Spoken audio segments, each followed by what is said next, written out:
de Pakistan que de Chine, mais j'ai vu beaucoup plus de Chine que de Pakistan. Ok, je vais m'expliquer là. Donc, moi, je pense vraiment que ce qui se passe à Islamabad a vraiment une énorme influence sur ce qui se passe en Inde. Que ce soit imaginaire, ou des menaces imaginaires, ou que ce soit la réalité. Et donc, mais on a remarqué que l'année passée, 2012-2013, il y a eu quand même beaucoup de tentatives de rapprochement entre les deux pays.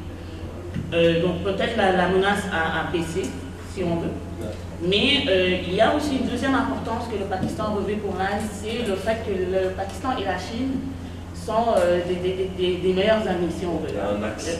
Oui, donc c'est assez inquiétant, si on veut, pour l'Inde. Alors, pourquoi je parle de tout ça? C'est parce que dans la section géopolitique, on retrouve cette idée que la menace principale de l'Inde, c'est vraiment pas le Pakistan, mais c'est bien la Chine. J'imagine à cause de l'océan Indien.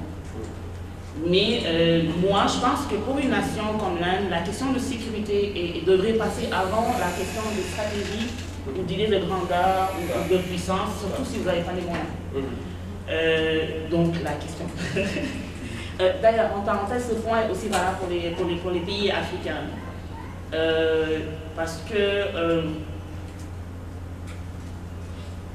c'est ça, on ne sait pas vraiment ce que la Chine va faire de tout son matériel militaire qu'il est en train d'acquérir.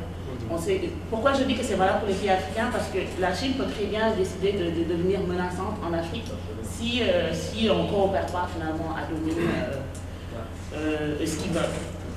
Donc, est-ce que tu peux développer sur ce point? Pourquoi tu penses que c'est vraiment la menace la plus importante de l'Inde, c'est vraiment la Chine et non le Pakistan?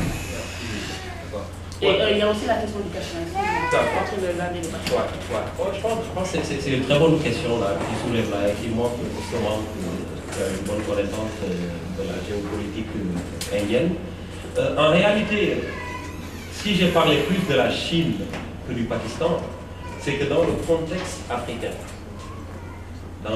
africain, il y a beaucoup plus une rivalité sino-indienne qu'une rivalité indo-pakistanaise. En réalité, il n'y en a même pas, parce que le Pakistan n'a aucune ambition en Afrique, vous voyez. Donc, effectivement, dans les dynamiques internes aujourd'hui qui mettent, comment dirais-je, qui enfantent de la politique étrangère indienne, la menace pakistanaise est importante, c'est sûr, mais elle a beaucoup diminué pour deux raisons. La première raison, c'est qu'il y a cette tentative de dégel au niveau des relations, symbolisée par normalement justement la visite de Manmohan Singh au Pakistan. Mais l'autre part aussi, c'est que les deux États sont arrivés à un niveau de equal deterrence. Voilà, le Pakistan a sa bombe, l'Inde a sa bombe. En réalité, c'est quand même assez, comment dire encore, c'est assez paradoxal, mais c'est les bombes qui ont créé la paix dans le pays.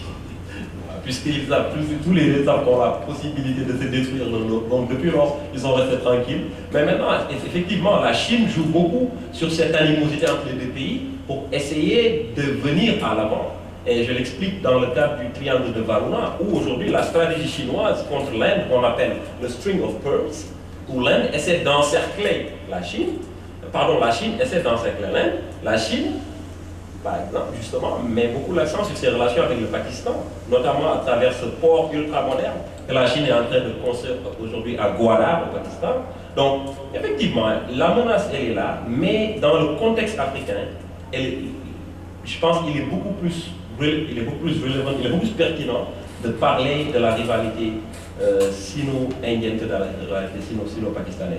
Alors, pour en venir à la question du Cachemire, je pense, j'en ai pas parlé parce que cette question aussi n'a pas beaucoup d'influence sur la politique africaine de l'Inde. Elle a beaucoup plus d'influence sur les relations entre l'Inde et les pays arabes, les pays musulmans, effectivement. Et je pense que aussi, il faudrait que l'Inde essaie de régler ce problème-là, de ne pas prendre juste le Cachemire comme une sorte de zone tampon qui est nécessaire pour elle, pour ne pas être directement en contact avec le Pakistan, et puis de respecter beaucoup plus les droits de ces minorités-là. Et je pense que nous devons tous attirer l'attention de la communauté internationale sur ça.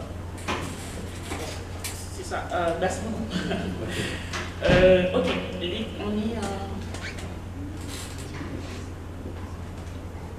Oui, d'accord. Ok, l'approche de l'Inde versus l'approche de la Chine. Donc, dans ton livre, tu dis que l'approche de l'Inde, l'approche coopération indienne, finalement, c'est plus axé sur une approche institutionnelle. Donc ils veulent plus parler à l'Union africaine, aux communautés économiques régionales, alors que la Chine, ils font plus du bilatéral. Donc c'est un peu relié à la question qui suit. L'approche de la Chine, elle vient en Afrique, elle construit des infrastructures, alors que l'Inde nous donne de la formation technique. Donc si on devait comparer les deux approches finalement, c'est quoi la meilleure approche et pourquoi, et comment l'Afrique peut bénéficier des deux approches? Parce que je pense que c'est une opportunité à saisir dans le sens où on reçoit quand même les deux.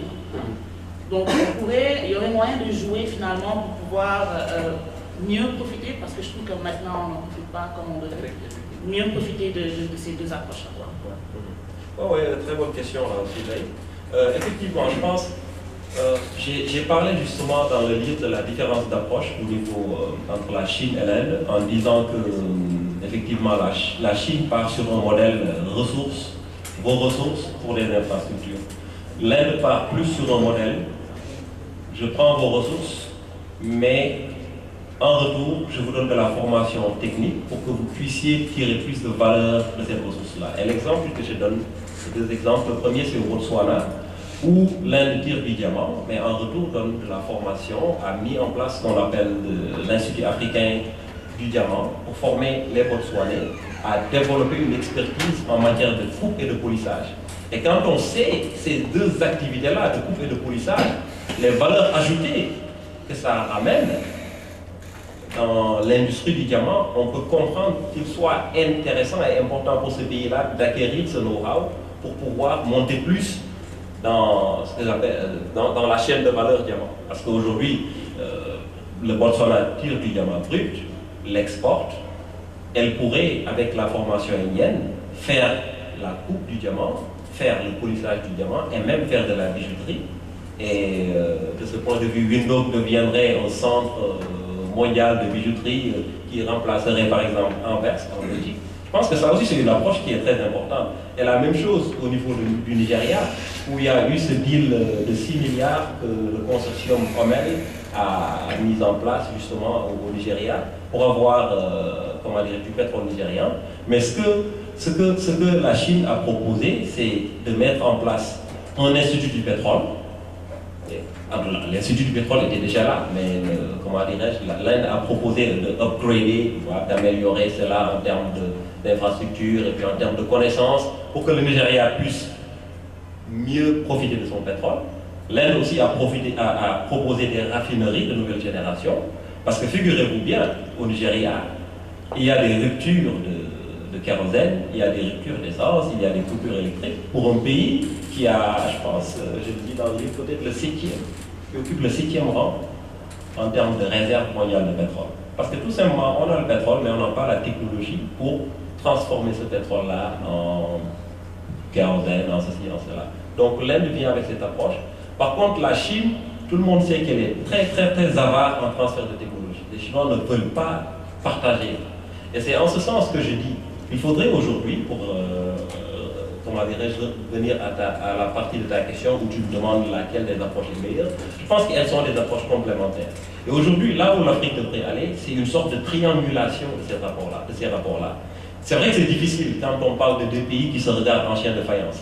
Mais rappelez-vous que lorsque l'Iran a voulu fermer le détroit d'Ormuz et que la Chine et l'Inde étaient menacées par la rupture de leur approvisionnement en pétrole, les deux pays se sont ligués pour que le détroit d'Ormuz ne soit pas fermé. Donc ça veut dire que cette rivalité n'est pas insurmontable. Maintenant, c'est à nous, Africains, de jouer sur cela, de montrer à la Chine ce que l'Inde fait pour qu'elle veuille faire plus. En lui disant, écoutez, voilà, ils ont construit un grand hôpital, là, ils ont construit le siège de l'Union africaine. Mais que faites-vous là? Il faut bouger. De l'autre côté aussi, montrer à la Chine ce que l'Inde fait. Vous voyez, ils nous transfèrent des technologies, nous, on a besoin de ça. Vous voyez, donc, je pense qu'il y a peut-être, c'est ce que le livre qui est sorti récemment de Jean-Jacques Boileau, c'est qu'il essaie de dessiner en termes de projection en disant qu'il y a un triangle économique qui est en train de naître, mais ce triangle-là, il ne se fera pas de lui-même. Je pense que c'est à nous, Africains, principalement, puisqu'il s'agit de nous, d'œuvrer pour cette triangulation, pour pouvoir bénéficier des deux approches, mais aussi pour pouvoir éviter les menaces qui existent réellement. Il y a des menaces, mais il faudra les éviter, faire le terme. Il faut qu'on défende nos intérêts. Et pour finir, cela devra se faire dans le cadre de l'Union africaine. Les États africains, tant qu'ils courront le risque de bilatéraliser leurs relations avec la Chine et l'Inde, ils vont se faire phagocyter. Il n'y a qu'un seul pays africain qui prend ce risque-là, c'est l'Afrique du Sud, qui est plus ou moins à, comment dirais-je, à rapport égal. Mais le Sénégal, les autres pays, s'ils y vont, ils sont se faire bouffer par ces pays-là qui n'hésiteront pas. Donc, il faudrait... c'est ça que je voulais dire. Je voulais dire que l'avantage que l'Inde et la Chine ont, c'est parce que c'est un seul pays. L'Afrique, c'est 54 pays. Effectivement. Voilà. Donc, merci d'ailleurs cette idée de Afrique, donc on suppose c'est tous les pays africains et l'Inde. Moi quelque part ça me dérange un petit peu qu'il y ait toujours un forum Afrique-Inde, un forum récemment du 1er au 3 il y avait le TICAD, le Japon, coopération. Ça me dérange un petit peu quoi, qu'il y ait tous ces pays africains pour juste rencontrer un seul pays. Je pense que ça devrait changer, je ne sais pas, mais en tout cas, ça me dérange un petit peu. Il y a aussi le forum Inde-Afrique, avec un an. Donc voilà. Alors, je vais passer la parole à Badou Agnas. Donc, pour ceux qui ne connaissent pas Badou, donc Badou est économiste. Il est aussi financier. Hein. J'ai autour de moi 2 banquiers. Hein. Aujourd'hui, c'est les banquiers qui sont à l'honneur. Alors, pourquoi on l'a appelé Badou? Parce que Badou, en fait, il s'intéresse beaucoup à l'actualité économique africaine. Il écrit beaucoup aussi. Donc, et moi, j'aime bien aussi son approche qui consiste à prendre le contre-pied des certitudes les mieux établies en économie, à secouer un peu le cocotier de la réflexion économique. Et dernièrement, il avait écrit d'ailleurs un article que j'ai beaucoup aimé et qui s'intitulait « Sommes-nous fous ?» au sens d'Einstein. Et là, c'était quoi? De montrer pourquoi en Afrique, on fait des erreurs et on les répète tout le temps. Voilà. Badou, j'aurais un petit peu que tu me parles de cet article-là avant d'établir le dialogue avec Ali. Donc voilà. Merci beaucoup Khadim. En fait, l'article que j'avais publié sur Sénégal et d'autres sites l'ont repris aussi, c'était un constat que j'ai fait. Et, je dirais que c'est grâce à Alun que j'ai eu l'inspiration aussi d'écrire cet article. Ce que j'ai constaté, c'est qu'effectivement, sur le plan économique, depuis presque l'indépendance, depuis que le Sénégal a accédé à la souveraineté internationale, on reproduit les mêmes schémas tout en espérant avoir des résultats différents. Donc ça m'a rappelé un peu le fou d'Einstein. Et les éléments constitutifs, en tout cas, de l'article, c'était essentiellement au niveau des marchés, donc des marchés financiers. C'est une problématique qui m'intéresse beaucoup et sur laquelle j'ai réfléchi depuis un certain nombre d'années. Et je dirais que dans toute l'histoire de l'humanité, les activités humaines se sont structurées au niveau des marchés. Donc, dans un premier temps, ça a été les échanges commerciaux. Maintenant, pour sauter peut-être l'étape de la phase du développement industriel et tout, maintenant c'est l'ère du numérique. Et si on regarde un peu la part de l'Afrique dans le commerce physique mondial, qui est absolument ridicule, versus aussi la contribution, la participation de l'Afrique en termes d'échanges au niveau des marchés boursiers, je me rends compte qu'on est en train de passer à côté d'excellentes opportunités. C'est ce qui m'a incité un peu à écrire l'article, sans pour autant rentrer dans certains détails qui concernent un peu le système bancaire, etc. L'attitude en tout cas rentière des banques africaines qui s'arrogent des marges extraordinaires sur le dos en tout cas des usagers. Donc essentiellement, c'est les éléments qui sont déclinés à travers l'article. Pour ceux que ça intéresse, ils peuvent le voir encore, je pense que c'est toujours sur Sénégal. Donc globalement, Khadim, en fait, c'est les éléments qui sont contenus dans l'article que j'avais publié. Avant de débuter mon propos, en tout cas en ce qui concerne la présentation de Aline, je voudrais sincèrement le remercier.